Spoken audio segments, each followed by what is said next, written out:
नमस्कार सभी छात्रों को, राम राम, जय श्री कृष्णा, राधे राधे और जय श्री मां श्वेतांबरी। मैं सभी के मेरे कोचिंग संस्थान नरेंद्र करियर पॉइंट के इस मंच पर हार्दिक अभिनंदन करता हूं, इस्तकबाल करता हूं, स्वागत करता हूं। और इस संस्था परिवार से जुड़े अभिन्न अंग के रूप में जितने भी मेरे साथी हैं, उन सभी की ओर से आपके परिवार की स्वस्थता, कुशलता और आपकी पढ़ाई का जो व्यवधान है वो दूर होने के लिए परमपिता परमेश्वर से ढेर सारी प्रार्थनाएं अर्पित करता हूं, दुआएं करता हूं और यही कामना रखता हूं कि आप जल्दी हमारे से दोबारा जुड़े। प्रिय बच्चों, कल हमने एक वीडियो आप तक भेजा था जो श्रीमान राजेश जी के द्वारा जो अंतर्राष्ट्रीय संबंधों पर चल रहे थे। बारी बारी से हम सभी जो शैक्षणिक टीम जो हमारी है, उस शैक्षणिक टीम के द्वारा वो महत्वपूर्ण वीडियो आप तक पहुंचाए जाएंगे जिसमें आज के दिन सबसे ज्यादा प्रश्न आपके आ रहे हैं, ज्यादा प्रश्न आपके सिलेक्ट हो रहे हैं। तो आज का हम एक टॉपिक शुरू करते हैं राजस्थान के कल्चर से संबंधित, और उसमें एक टॉपिक आता है राजस्थान की लोक देवियां। राजस्थान के लोक गीतों में, राजस्थान की लोकवाणियों में, राजस्थान की लोक शब्दावली में, राजस्थान के लोक प्रचलन में अनेक देवियों को बहुत ही महत्वपूर्ण रूप से पूजा जाता है। आपने एक शब्द देखा होगा, वैदिक इतिहास या वैदिक कालीन जो सभ्यता है, उस वैदिक सभ्यता के अंतर्गत एक शब्द लिखा हुआ मिलता है आपको कंपटीशन में कि 33 कोटि देवताओं का उल्लेख है। कई जगह इस कोटि शब्द को करोड़ लिखा जाता है और कई जगह इस कोटि शब्द को 33 प्रकार लिखा जाता है। क्या वास्तव में 33 देवता है या 33 करोड़ देवता है? तो 33 करोड़ देवता वाली तो बात थोड़ी सी गले से नहीं उतरती। क्यों? क्योंकि अगर 33 करोड़ देवता हैं तो जिस दिन भारत देश स्वतंत्र हुआ उस दिन भारत की जनसंख्या 50 करोड़ थी। इसका मतलब 33 करोड़ तो देवता ही हो गए। तो ऐसा कुछ नहीं है। 33 कोटि मतलब है 33 प्रकार के देवी देवता हैं, और 33 कोटि देवताओं का मंदिर आपके जूनागढ़ किले में बना हुआ है जो आपका बीकानेर में है। और 33 कोटि देवताओं की जो साल है, जो दीवार है, वो 33 कोटि देवताओं की साल मंडोर के किले में बनी हुई है। ये दोनों चीजें भी आप यहां याद रखें। राजस्थान में लोक देवियां बहुत प्रसिद्ध रही हैं, और लोक देवियों के अंतर्गत एक शब्द आता है। देखो, एक शब्द है लोक और एक शब्द है देवियां। ये देवियां शब्द क्या है? वो महान जो युग समय की संतिकाएं या महान युग समय की अवतरित महिलाएं, जिनको समाज एक धर्म और प्रतिष्ठा के रूप में पूछता है, वो क्या कहलाई? देवियां। और लोक का अर्थ होता है मान्यता में, प्रचलन में, समुदाय में। उसे क्या कहा गया? लोक देवियां। अब बड़े ध्यान से धीरे धीरे देखेंगे, बड़े ध्यान से सुनना। पहली लोक देवी राजस्थान के इतिहास में आता है शाकंभरी। अब देखो एक चीज देखो, ये जो शाकंभरी है, ये शाकंभरी राजस्थान की लोक मान्यता के मुताबिक प्रथम लोक देवी है। कैसे है कि एक वंश हुआ राजस्थान के अंतर्गत, उस वंश का नाम है चौहान वंश। और चौहान वंश के जो संस्थापक हुए हैं, उस संस्थापक का नाम था वासुदेव चौहान। और उस वासुदेव चौहान ने एक क्षेत्र की स्थापना की थी। उस क्षेत्र का नाम रखा गया था सपादलक्ष। क्या नाम रखा गया था? सपादलक्ष नाम रखा गया। यही सपादलक्ष आगे चल के एक नाम के रूप में प्रसिद्ध हुआ, शाकंभरी के नाम से। दो प्रश्न आपके सामने आते हैं, सपादलक्ष ओब्लिक शाकंभरी, इस क्षेत्र में कौन सा क्षेत्र आता है? तो वर्तमान समय का आपका जो ब्यावर क्षेत्र है, आपका किशनगढ़ क्षेत्र है, और किशनगढ़, ब्यावर, अजमेर से लेकर जो जयपुर के मध्य का जो क्षेत्र है, जयपुर भी जिसमें कुछ हिस्सा शामिल है, ये प्राचीन समय में किसके नाम से प्रसिद्ध था? शाकंभरी के नाम से प्रसिद्ध था, सपाद लक्ष्य के नाम से प्रसिद्ध था। इस सपाद लक्ष्य की स्थापना किसने की थी? वासुदेव चौहान ने। उस वासुदेव चौहान ने यानी इस शाकंभरी नाम की एक देवी की आराधना की, पूजा की और अपने वंश की उसको क्या स्वीकार किया? कुल देवी स्वीकार किया। क्या स्वीकार किया? कुल देवी। और ये कुल देवी किसने स्वीकार किया था? वासुदेव चौहान ने इसको अपनी कुल देवी स्वीकार किया।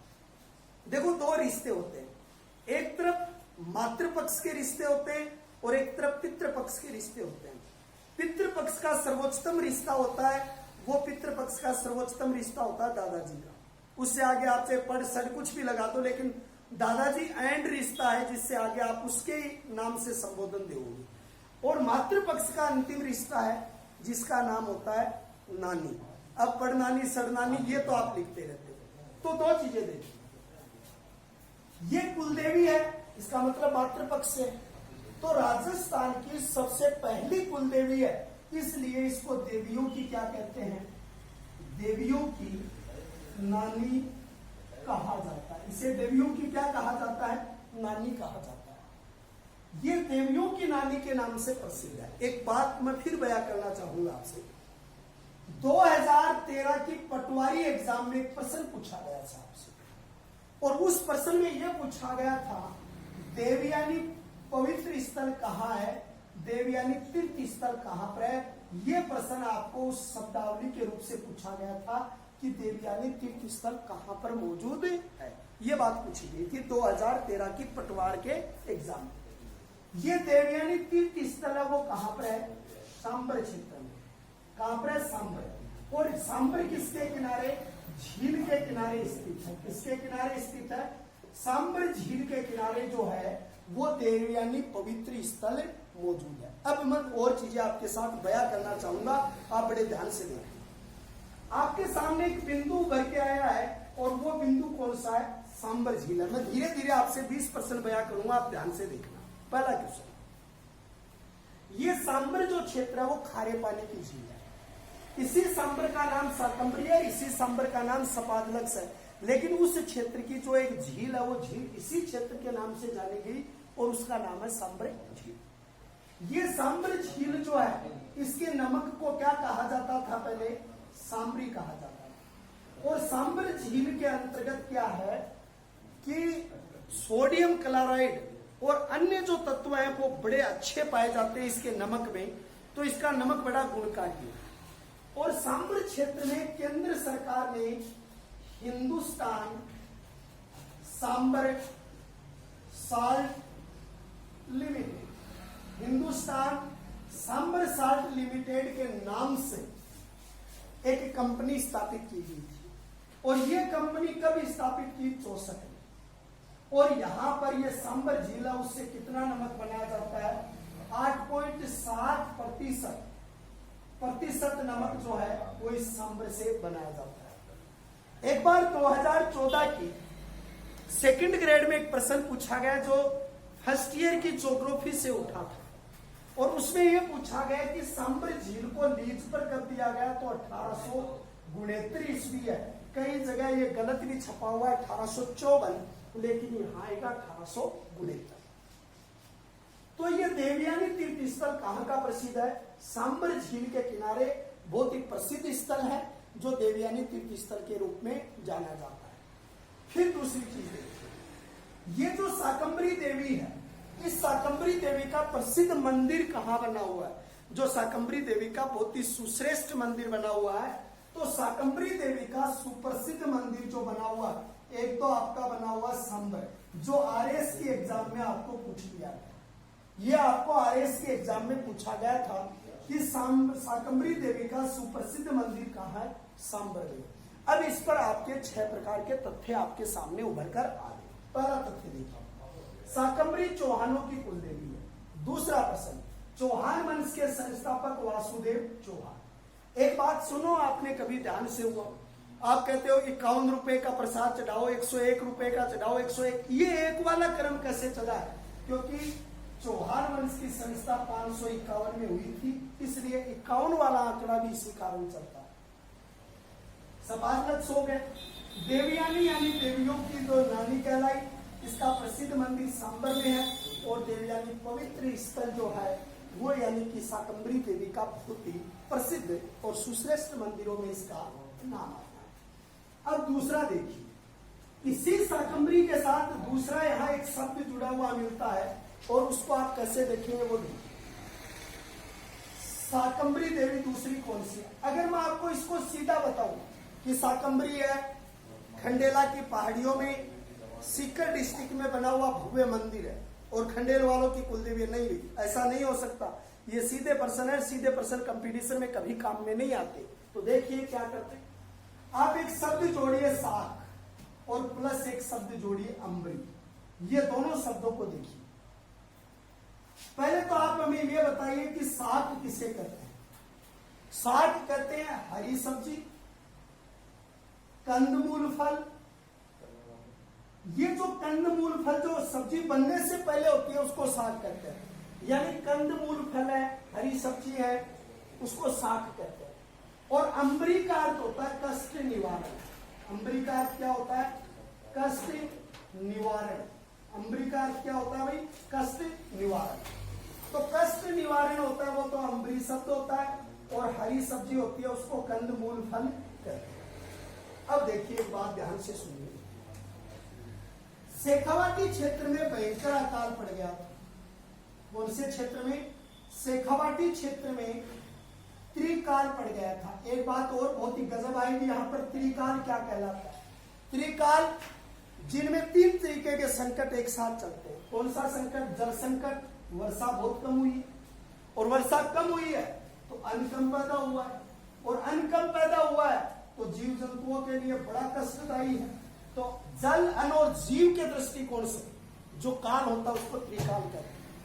अब भक्तों के तो समस्या आ गई, तो भक्तों के अर्थ वो तो सीधी सी बात है कि भगवान कोई बात करेंगे, भगवान उसकी आत्मा की आवाज सुनेंगे। कहते हैं ना, जिसे शायर ने सच लिखा था कि मेरे दिल की मायूसी इस कदर से होके गुजरी है, मेरी बात कुछ अधूरी थी, तेरी बात पूरी होने के बाद गुजरी है, तेरी और मेरी रात में फर्क सिर्फ इतना, मेरी रोके और तेरी सो के गुजरी है। तो ये बात भाई, जहां तड़प होती है वहां एक अलग जो रूप है वो देखने को मिलता है। तो शेखावाटी क्षेत्र के अंतर्गत क्या हुआ? त्रिकाल पड़ गया और ऐसी स्थिति में इस शाकंभरी देवी के द्वारा कंदमूल फल अपने भक्तों को उपलब्ध करवाए गए थे, इसलिए इसका नाम क्या हो गया? शाकंभरी कष्ट निवारण देवी के नाम से प्रसिद्ध हुई। और इस शाकंभरी का भव्य मंदिर जो प्रसिद्ध है वो कहाँ पर है? खंडेला की पहाड़ियों में बना हुआ है और खंडेला की पहाड़ियों क्षेत्र के अंतर्गत बना हुआ वो कहाँ पर है? वो आपका सीकर डिस्ट्रिक्ट में है। एक बात मैं और क्लियर कर दूं कि ग्राम सेवक की परीक्षा 2012 का एक पेपर का प्रश्न उठाई और ग्राम सेवक की परीक्षा 2012 में एक प्रश्न पूछा गया कि शाकंभरी देवी का मंदिर कहाँ है, और उसमें सीकर भी लिखा हुआ था और उसमें झुंझुनू भी था। तो यहाँ कई बार हम उदयपुरवाटी क्षेत्र का एक विवरण लगाते हुए इसको हम जोड़ देते हैं। तो मैं आपको बता दूं कि ये मंदिर आपको कहाँ लिखना है? सीकर में लिखना है। और ये किनकी कुलदेवी बन गई थी? ये शाकंभरी देवी थी, वो खंडेल वालों की कुलदेवी थी। इसकी कुलदेवी थी खंडेल वालों की कुलदेवी। आज भी लोग इसे एक श्रेष्ठ देवी के रूप में मानते हैं। भारतवर्ष की प्रथम महिला राष्ट्रपति श्रीमती प्रतिभा पाटिल, भारतवर्ष की प्रथम महिला राष्ट्रपति श्रीमती प्रतिभा पाटिल के द्वारा भी इसके धोख लगाई गई। जब भी अजय देवगन और काजोल की कोई फिल्म जारी होती है वो भी यहाँ धोख लगाने के लिए आते हैं। तो भारतवर्ष के जो वैश्य परिवार के अंतर्गत जो खंडेलवाल है, उन खंडेलवालों की क्या है? कुलदेवी है। खंडेलवाल एक जगह के नाम से गोत बनी थी, खंडेला क्षेत्र के रहने वाले थे इसलिए खंडेलवाल बन गए। आज आबूसर के रहने वाले वो आबूसरिया बन गए, अंगासर के रहने वाले वो अंगासरिया बन गए। तो ये तो जगहों के नाम के आधार पर ये शब्द आपकी चली थी। तो ये दूसरी देवी थी शाकंभरी देवी, कंदमूल फल उपलब्ध करवाए, खंडेल वालों की कुलदेवी के नाम से प्रसिद्ध हो गई थी। ये श्रेष्ठ देवी। राजस्थान की तीसरी लोक देवी में अगर आपने एक शब्द आपके सामने आ गया खंडेलवाल, कभी भी जीवन में किसी चीज को पढ़ना हो तो एक शब्द को तोड़कर दूसरे शब्द पे चले जाओ, आप ऑटोमेटिक रूप से उसको आप बहुत ही क्लियर कर दोगे, कहीं कोई दिक्कत नहीं है। यहां पर एक बात मानूंगा, अग्रवाल, अगर खंडेलवाल के साथ एक शब्द जुड़ गया तो अग्रवाल, अग्रवाल के साथ एक शब्द और जुड़ गया जिसका नाम क्या है, ओसवाल। कौन सा भाई, ओसवाल। तो ये नाम जुड़ गए। अब पहले अग्रवालों की कुलदेवी, अग्रवालों की कुलदेवी है वो कौन है, नारायणी देवी। कौन सी देवी है, नारायणी देवी। इस नारायणी देवी को आप क्या कहते हैं, रानी सती कहते हैं। इसको आप क्या कहते हैं, दादी कहते हैं। इसको आप क्या कहते हैं, सती माता कहते हैं। और यानी ये जो नारायणी देवी, रानी सती, दादी सती माता है, वो सती माता की कुलदेवी किसकी मानी जाती है, अग्रवालों की कुलदेवी के रूप से माना जाता है। ध्यान से देखिए, ये श्रीमती नारायणी देवी है, ये किसकी पत्नी थी, तन धन दास की पत्नी। किसकी पत्नी थी, तंदन दास नाम के जो व्यक्ति हैं, उस तंदन दास की क्या थी, पत्नी। ये जो तंदन दास की पत्नी थी, ये तंदन दास कहां नौकरी किया करते थे, ये हिसार के नवाब के यहाँ नौकरी करते थे। हिसार के नवाब के यहाँ नौकरी करते थे। एक बार एसएससी की परीक्षा में पूछा गया था कि निम्न में से कौन सा शहर जो फिरोज तुगलक ने नहीं बसाया था, तो उसमें उदाहरण थे, हिसार भी था, उसके बाद में फिरोजपुर भी था, फिरोजपुर के बाद जौनपुर भी था, और एक दिल्ली भी था। दिल्ली उन्होंने नहीं बसाया था। दिल्ली जो था वो एक अलग क्षेत्र है, यानी उसके द्वारा नहीं बसाया गया था।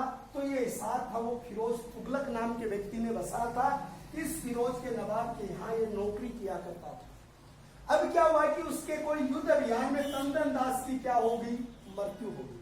कई बार कहते हैं ना कि दिल हमेशा जो होता है वो चेहरे पे नहीं मरता भाई, वो केवल भावनाओं का आदर करता है, उसकी हृदयगत बातों का आदर करता है, उसका सत्कार करता है। चेहरे और सूरत बदलती रहती है, लेकिन आदमी के विचार और आचरण स्थायी होते हैं। ये वहां पर क्या हो गया, वीरगति को प्राप्त हो गया। अब जब नारायणी देवी को, यहां देखो इतिहास कुछ झूठ का सहारा लेता है कि ये गई हिसार, वहां पर नवाब की हत्या की, फिर उसको वहां से लिया, फिर यहाँ नहीं, बिल्कुल गलत बात है। ये कुछ नहीं है, सिर्फ एक जोड़ और बनावटी बात है। इसकी जब वहां से उसकी मृत्यु का समाचार आया, तो ये नारायणी देवी थी, वो अपने पति के सम्मान पर सती हो गई। उस दिन से ये इतिहास का एक सती गौरव कहलाया था। तो ये नारायणी देवी अग्रवालों की कुलदेवी। इस नारायणी देवी का उसी दिन से भाद्र अमावस्या को झुंझुनू में प्रसिद्ध मेला लगता है। कहां पर प्रसिद्ध मेला लगता है, झुंझुनू क्षेत्र में प्रसिद्ध मेला लगता है। ये भाद्र अमावस्या है, उसको सती अमावस्या भी कहते हैं। उसको क्या कहते हैं, सती अमावस्या भी कहते हैं। अब मैं प्रिय बच्चों आपके साथ एक बार फिर 15-20% बयान कर रहा हूं, बड़े ध्यान से सुनना। एक बात ये, भारत के इतिहास में सती प्रथा की पहली जानकारी कहां से मिली, पहली सती कौन बनी, कहने को मतलब युवा था। पहली कौन सी है कि आपके पति के साथ शहीद होगी, आप आए तो सती कौन बनेंगे, सत्ता ही बनेगा, क्योंकि आप तो 167 हर गांव का मायनिया का मिल रहे हैं। जका का तुम त्यालता नहीं सुध और सूरत ही कुन बदली है। कान में या कुड़कला गाले, क्योंकि कान में कुड़कली के चक्कर में कुछ तो औरत की अनुभूति हुआ है, लेकिन कुनी हो रही आपका नहीं, पानो कुन पड़ रही है, तो यह एक दिक्कत आ रही है। लेकिन जका का हिबा आपके की जरूर निगरानी राखी। सती प्रथा, अब सती प्रथा में क्या बात का उल्लेख है, भारत की पहली सती कौन थी, तो भारत की प्रथम सती जो थी, वो भारत की प्रथम सती हुई 510 ईस्वी। और किस अभिलेख से इसकी जानकारी मिलती है, एरन अभिलेख था, और भानुगुप्त की पत्नी इतिहास में पहली सती हुई थी। लेकिन इस औरत का नाम का अभाव है। क्या इसमें वहां ये नहीं लिखा हुआ है कि भाई कौन थी, हाँ ये लिखा हुआ है कि एरन अभिलेख में इतिहास की पहली सती हुई थी, और भारत की पहली सती है वो भानुगुप्त की पत्नी पहली सती हुई थी। अगर राजस्थान की पहली सती 861 का एक अभिलेख है जिसका नाम है गटियाला। एक बात और बता दूं मैं आपको, सती प्रथा से संबंधित 2 अभिलेख आपके आते हैं, पाल और घटियाला। गटियाला अभिलेख है वो 861 ईस्वी का, और राजस्थान की पहली सती हुई थी कौन, राणुका, और राणुका की पत्नी कौन थी, संपल देवी। संपल देवी है वो इतिहास की पहली सती हुई थी, और राणुका पर यह पहली सती हुई थी। 2 बात आपकी क्लियर हो। इतिहास की अंतिम सती हुई वो 1987 में हुई थी। और 1987 के अंतर्गत कैप्टन मोहन सिंह जो है, उस कैप्टन मोहन सिंह की पत्नी थी रूप कंवर, और ये रूप कंवर का संबंध कहां से था? देरवाला गांव सीकर से। और ये कैप्टन मोहन सिंह की पत्नी थी रूप कंवर, इतिहास की अंतिम सती हुई 1987 ईस्वी के अंतर्गत। और जब ये 1987 में सती हुई तो इस सती के कारण यानी जो भाद्र अमावस्या को जो प्रसिद्ध मेला लगता है उस पर हमेशा के लिए क्या लग गया? प्रतिबंध लग गया, केवल औपचारिक मेले का आयोजन ही होगा। लेकिन एक चीज मैं आपको रीट 2012 की बता दूं, वो ध्यान से देखिए। 2012 की रीट की परीक्षा में, सॉरी 12 नहीं 16, 2016 की रीट की परीक्षा में एक प्रश्न सिलेक्ट हुआ था यहाँ से कि सती प्रथा पर रोक किसने लगवाई थी? तो सती प्रथा पर रोक लगवाई थी वो किसने लगवाई? राजा राम मोहन राय ने लगवाई थी। किसने लगवाई थी? मोहन राय। उस समय भारत के वायसराय कौन थे? Lord William Bentinck. Lord William Bentinck जो थे उसने इस पर रोक लगाई। लेकिन उस परीक्षा में यह पूछा गया सती प्रथा रोक अधिनियम की किस धारा में इस पर प्रतिबंध लगाया गया? तो सती प्रथा रोक अधिनियम की धारा 17A, धारा 17A पूछता है, लेकिन 17A में इस पर प्रतिबंध लगाया गया था कि कोई सती नहीं हो सकती। और ये कब लगाया गया था? 1829 ईस्वी के अंतर्गत लॉर्ड विलियम बेटिंग ने इस पर रोक लगाई। राजा राम मोहन राय ने प्रतिबंध लगाया। उस राजा राम मोहन राय को राजा की पदवी है वो अकबर सेकंड के द्वारा दी गई। किसके द्वारा दी गई थी? अकबर सेकंड के द्वारा उसको यह पदवी से सम्मानित किया गया। लेकिन इसी देवी को पढ़ाते समय में आपको एक बीच में चौथी देवी और पढ़ा दूं, और वो है बिना पति की सती। बिना पति की सती यानी बिना पति के भी सती हो सकती है। और इतिहास में ऐसी सती हुई है जिसका नाम क्या है? घेवर माता। और घेवर माता का मंदिर है वो कहां पर है? राजसमंद जो झील है नौचौकी पाल के समीप बना हुआ ये मंदिर। अब क्या हुई, थोड़ी मारवाड़ी में देख लो जो रोचक बन गया। देखो ध्यान से सुनो ये बात है। राजसमंद क्षेत्र में पानी को संकट, और इजा जकी नदी बूजड़ा शीर्षरमा नाम की जकी नदी आती, बाबा पानी सीधो बचा तो कोई दीवार दीवार बनाता तो पानी रुकतो ही बोले। जरा एक ज्योतिषी ने पूछो, बोले साहब यो पानी कुंद रुक रही तो कोई के करा?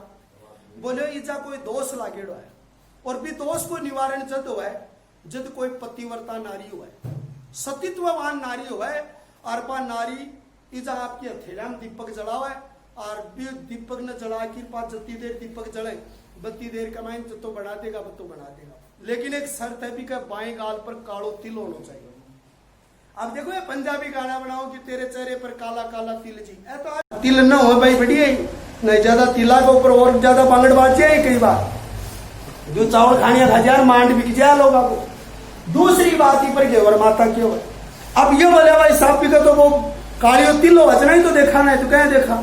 जरा ढूंढ की लाया जरा आजकल तर जाएगा क्या कि जो कोई मूक विश्वविद्यालय चलाओ ना व्हाट्सएप पर फेसबुक, यो असभ्यता काल को सौ बड़ो विश्वविद्यालय जगह पर देखियो भी घेर सको तानपुरी स्वतंत्रता थे 100 बड़ा प्रोफेसर हो ना तर जाएगा 5-4 लाख जगह ढूंढ की मालवाओं ले बोले शादी का कालो तिल भी है, पतिव्रता तो है कि सगाई ग्रेडी है या बढ़िया औरत है, सतीत्ववान भी है, चरित्रवान भी है, सगड़ा कान बोले लाओ बिन बोले बोल भाई तन त्याग करना पड़ा बोली कोई को भलो है जना बढ़िया बात। प्याऊ केवल के लिए कौन लगाई जाए कि केवल बड़े 5-4 आदमी पानी पी के जा भी को मतलब है, धर्म को धर्म भी हो जाए, पानी को पानी पे जा। बोले भाई ठीक है कर लो काम, कोई दिक्कत को नहीं। दोनों हथेड़ा के ऊपर है घी का दीपक जला दिया, बीच में लो बना दी, जलता रिया घी डलतो रियो। 3 दिन कमाई ने 9 चौकी बन गई। 3 दिन कमाई ने भी कहा था को जो ब्लड हो वो सूख तो गयो भी उष्णता गर्मी से, और हाथ आगे चलता गया। लास्ट में तीसरे दिन हाथ टूट गया। अब जबकि 8 पेड़ी जबकि बिकी बनी 9 चौकी वह तो बह की बह बन गई 10वीं पर जब चुनो गेरो गेरता ही भी का हाथ टूट गया भी का बात में आज तक कुन बने 9 चौकी पाली तरीकों बने। और उत्तरी साइड में इलिए भी 9 चौकी खे बिकर 9 पेड़ी इलिए 9 चौकी खे, और भी 9 चौकी पाल को निर्माण ये केवल माता को कराएगा। अब केवल माता पति तो ही को होई गुनी, अब यह सतीत्ववान होगी क्योंकि आज जुग के लिए सती हुई है। तो इन इतिहास में देखे बिना पति की सती खबर बोले पूज्य कौन? सीधी सी बात है कि भाई अगर मान लो कोई भी चीज है भी के प्रति सौभाग्य है अगर अनमेरिड औरत है की कोई के साथ सगाई करी है, आग लो खुदा न खास्ता भगवान ने प्यारो हो तो कोई दिक्कत नहीं। बिन दूसरों भी क्या कहते और मिल जाएगा कौन सी नंबर हो रहे लोग के राशन कार्ड में या चढ़ रहे हैं खेतान हॉस्पिटल का मैंने पर्ची चढ़ रही तो दिक्कत घटे आ रही है। बोले और मिल जाएगा तो कोई टेंशन तो आज ठीक होगी। बोला ठीक है। तो इन पूछे कौन ये मकर संक्रांति के ऊपर जबकि गेवर बाटी जा रही है बीच का माइन जबकि जगह हुआ है और बात जगह इसलिए छोटेड़ी है कि ई गेवर को जो दीपक जड़ो भी दीपक कमाए लो में वो घी डलेड़ो वो भी को प्रतीक है। और ये गेवर ने मकर संक्रांति में समृद्धि की देवी के रूप से पूजो हुए तारी को मंदिर का ढेवड़ेड़ा है, राज संबंध कमाए बढ़ेगा है। अब कई तारे मन में या जोश की भावना जा कई लड़कियां की देखो सती होने को तो सौभाग्य की बात है, यो बाता में चोखो लागे लेकिन जनाड़े कोई अपन अग्नि सपुर्द करे जना खाकी हो तो बहुत रहती हो इन तो जान दो कोई और मिल जाएगा कौन से कोई दिक्कत नहीं। लेकिन वह बात कहना भी अच्छी लगे जी टाइम में ही बढ़ी आई। तो यह राजस्थान का इतिहास में बिना पति की सती है। तो कितनी देवी हुई? 4, शाकंभरी और सती और रानी सती। ये प्रश्न आप करेंगे। आगे की देवियों के बारे में हम कल विस्तार से डिस्कस करेंगे। अच्छा पढ़िए, बेहतर क्वेश्चन निकालिए, रोचक बने रहे, चेहरे की चमक यूं ही बनाए रखिए। अब हम विदा हो रहे हैं आपसे नई उम्मीद के साथ, कल नए जोश से मिलने के साथ। जय हिंद, जय भारत।